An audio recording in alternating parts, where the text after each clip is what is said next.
El eje de la resistencia fue creado por Qasem Soleimani. En ese momento Irán avisa del ataque y que se adjudica efectivamente esos ataques. Sí, evidentemente esto no se puede descontextualizar de lo que está pasando en Gaza. Tampoco se han respetado aquellos lugares que son protegidos por el derecho internacional humanitario. Entonces no hay una voluntad de negociación y esto ha ido escalando y escalando. Buenas, buenas para todos y todas. Gracias por estar una vez más en este canal. Gracias por seguirse suscribiendo y gracias por seguirnos comentando todas las entrevistas que estamos haciendo día a día.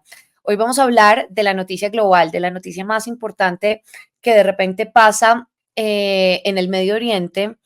Tiene que ver con un ataque, o bueno, con los últimos ataques. Irán lanzó su mayor ataque hasta el momento contra Israel, disparando 180 misiles balísticos este martes por la noche, y la mayoría de los cuales, pues aparentemente fueron interceptados por defensas antimisiles empleadas por Israel, Estados Unidos también, Jordania, según los gobiernos de estos países.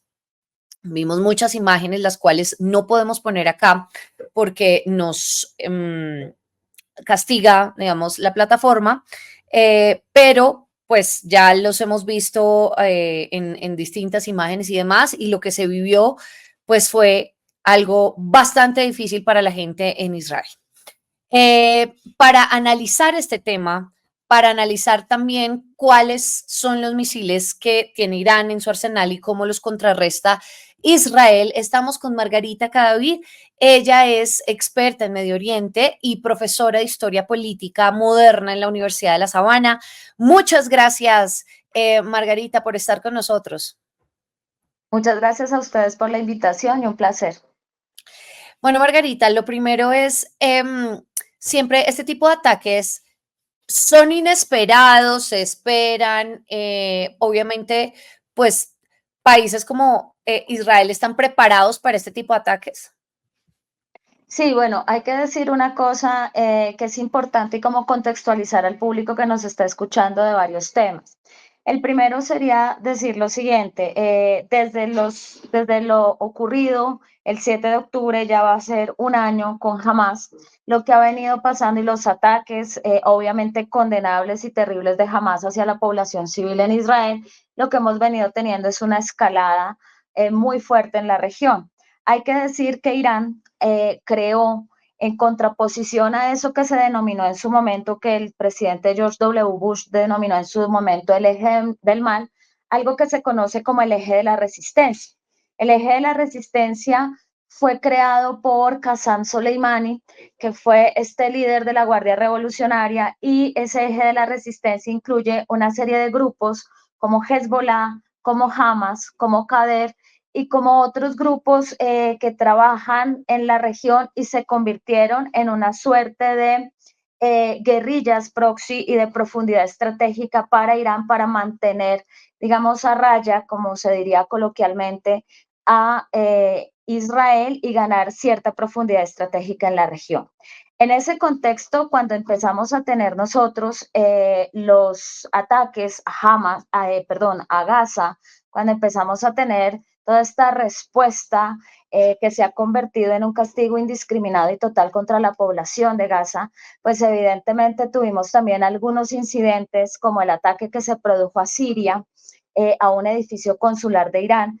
Entonces siempre estábamos frente al riesgo de que Irán terminara, digamos, entrando en la dinámica y en la escalada de violencia.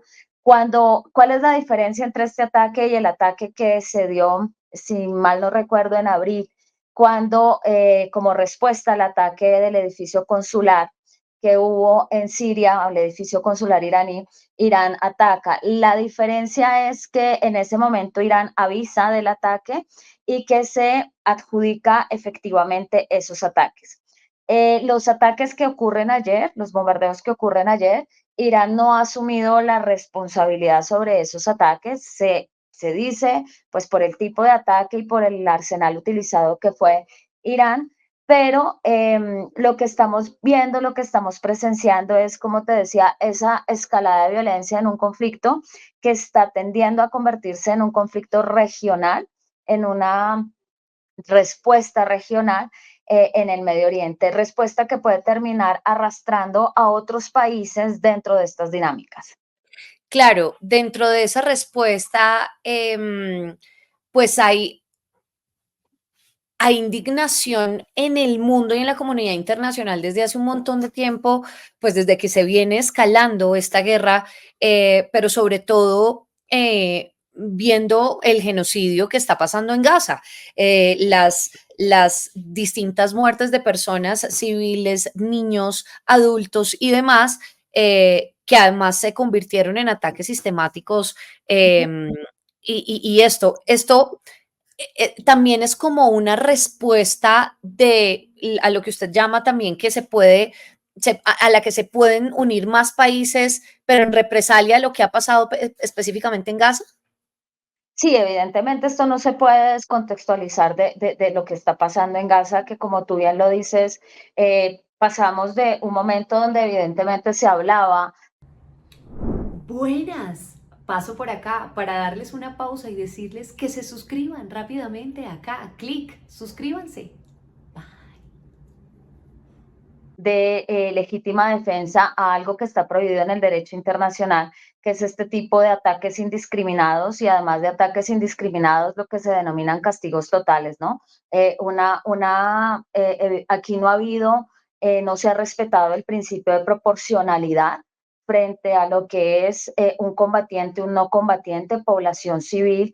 Eh, Tampoco se han respetado aquellos lugares que son protegidos por el derecho internacional humanitario. Hemos tenido ataques a hospitales, hemos tenido ataques a eh, escuelas y a campos de refugiados que evidentemente, como lo decía inicialmente, son lugares protegidos. Entonces, digamos, en este contexto, pues esto ha ido adquiriendo unas dinámicas cada vez y unas respuestas cada vez, digamos, más violentas y ha ido, como venía diciendo, escalando. Entonces, se sabía y yo creo que definitivamente hay algo que sí hay que decir y es que sin lugar a dudas no ha habido una verdadera voluntad de negociación, especialmente por parte de Israel. ¿Por qué digo esto? Porque en las negociaciones que se han intentado llevar a cabo hay que decir dos cosas. Lo primero es el asesinato precisamente de Haniyeh en Teherán durante la toma presidencial del nuevo presidente iraní Pezeshkian, pues evidentemente muestra que si se asesina al negociador, al interlocutor del otro lado, pues no hay una voluntad de paz. Y lo segundo es que es una cosa bastante extraña que no se había visto antes, pareciera que a Israel y al gobierno de Netanyahu no le interesa tampoco recuperar los rehenes. Es como si de alguna manera ya los diera por perdidos porque que no negocie frente a los rehenes es algo, como te decía, muy nuevo. Entonces no hay una voluntad de negociación y esto ha ido escalando y escalando. En respuestas, los ataques del el sur del Líbano por parte de Hezbollah y un Irán que había mantenido una paciencia estratégica porque Irán e Israel siempre han tenido este tipo, digamos, de enfrentamientos, pero se llaman enfrentamientos en la sombra, porque ocurren atentados, ocurren cosas, pero no de esta magnitud, uno, y dos, pues siempre es como de manera soterrada. Entonces, De sí está acuerdo. cambiando la dinámica, está cambiando mucho la dinámica y como te decía, pues detrás, digamos, de Irán ha construido en ese eje de la resistencia, tenemos a Yemen, tenemos a Siria, tenemos a Hezbollah y evidentemente pues esto puede empezar a crear una ampliación y fuera de eso no hay que olvidarnos que Irán tiene un control estratégico de algunas zonas como es el estrecho de Hormuz, que los hutíes en Yemen están al lado del Bab el Abdel y estos son los dos estrechos por donde salen las mercancías del Golfo Pérsico y por donde el Bab el Abdel es por donde entran hacia el Mar Rojo y hacia el Mar Mediterráneo. Eh, Quisiera preguntarle sobre esto que dijo el señor Netanyahu. Veamos, Dai, por favor, imágenes de estas איראן palabras. עשתה הערב טעות גדולה, והיא תשלם על כך.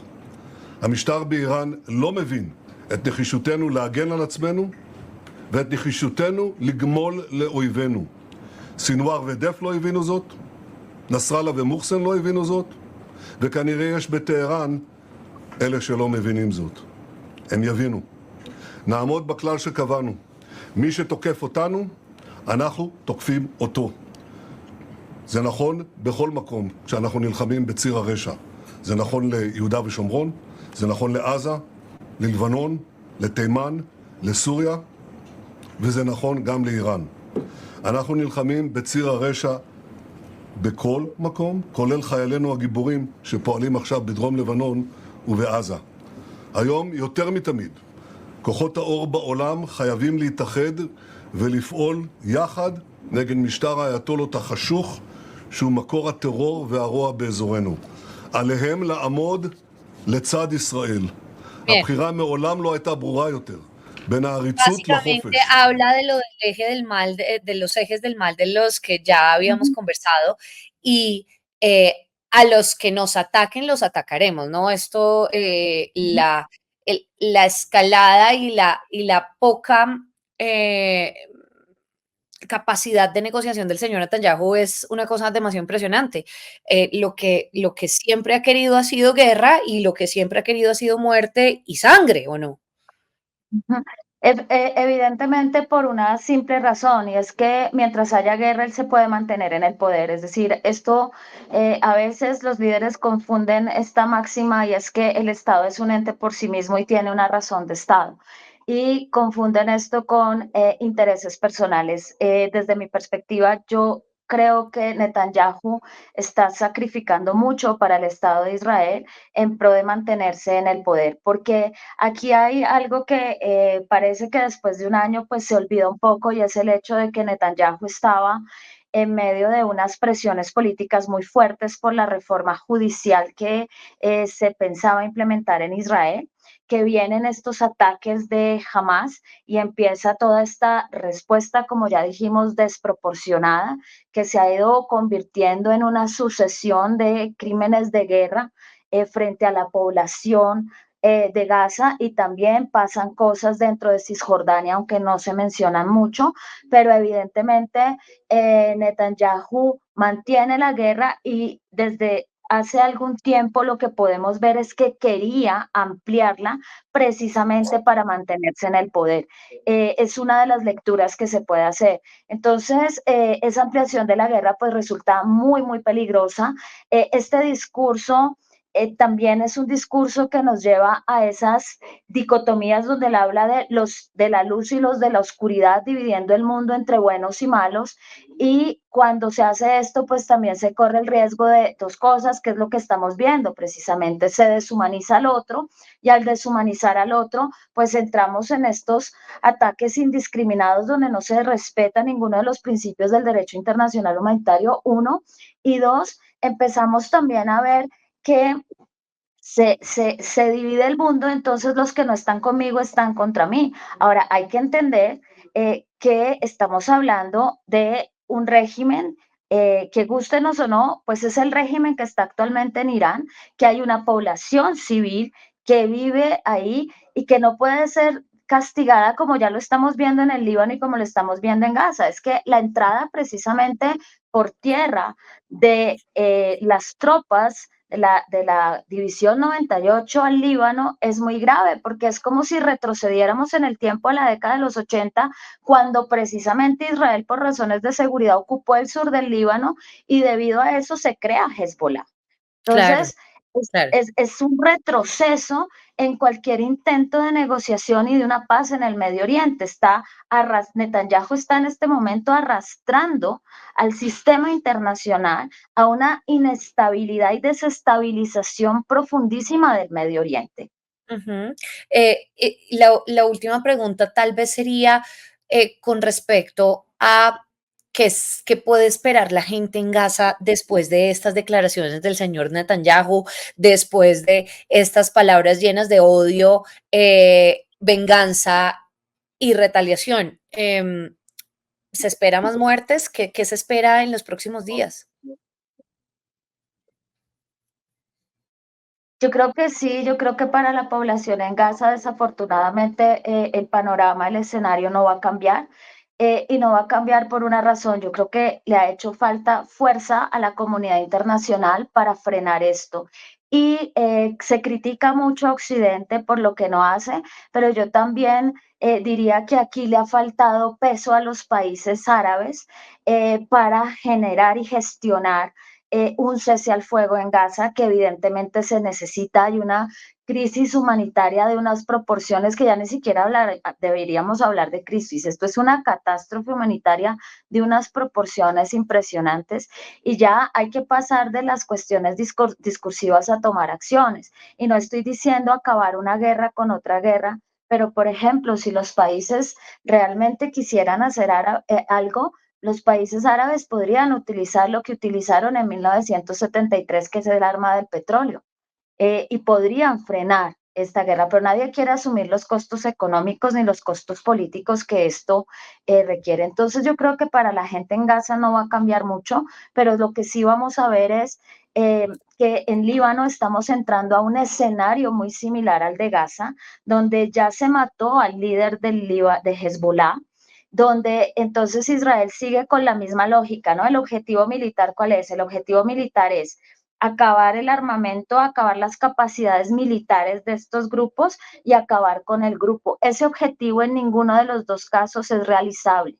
Entonces, no van a acabar con Hezbollah y tampoco van a acabar con Hamas, porque incluso así los eliminen físicamente, la idea va a persistir y lo que está haciendo esto es alimentando más ese eje de la resistencia y trayendo más gente a ese eje de la resistencia. Como decía Gandhi, en algún momento, al final, los medios se convierten también en el fin. Entonces yo no puedo buscar la paz a través de semejante violencia porque el fin va a ser la violencia misma. Sí, pues profesora Margarita Cadavid, muchas gracias por haber estado con nosotros en este canal, gracias por explicarnos algo de lo que está pasando en el Medio Oriente y la verdad pues esperamos que esto no siga escalando, aunque todo parece indicar que sí. Ya le agradezco estos minutos, muy precisa con la información, nos gusta mucho además cómo lo explica todo, así que mil y mil gracias. Muchas gracias a ustedes por la invitación y un gusto y aquí estaré cuando quieran. Que estén muy Muchas bien. gracias y a toda la gente, por favor, en la Universidad de La Sabana, en toda la gente que está viendo esta entrevista, no se les olvide suscribirse acá abajito y nos cuentan qué opinan de todo lo que está pasando en esta zona del mundo, en el Medio Oriente. Mil y mil gracias. Déjenos saber sus comentarios y los leemos. Mil y mil gracias. Chao.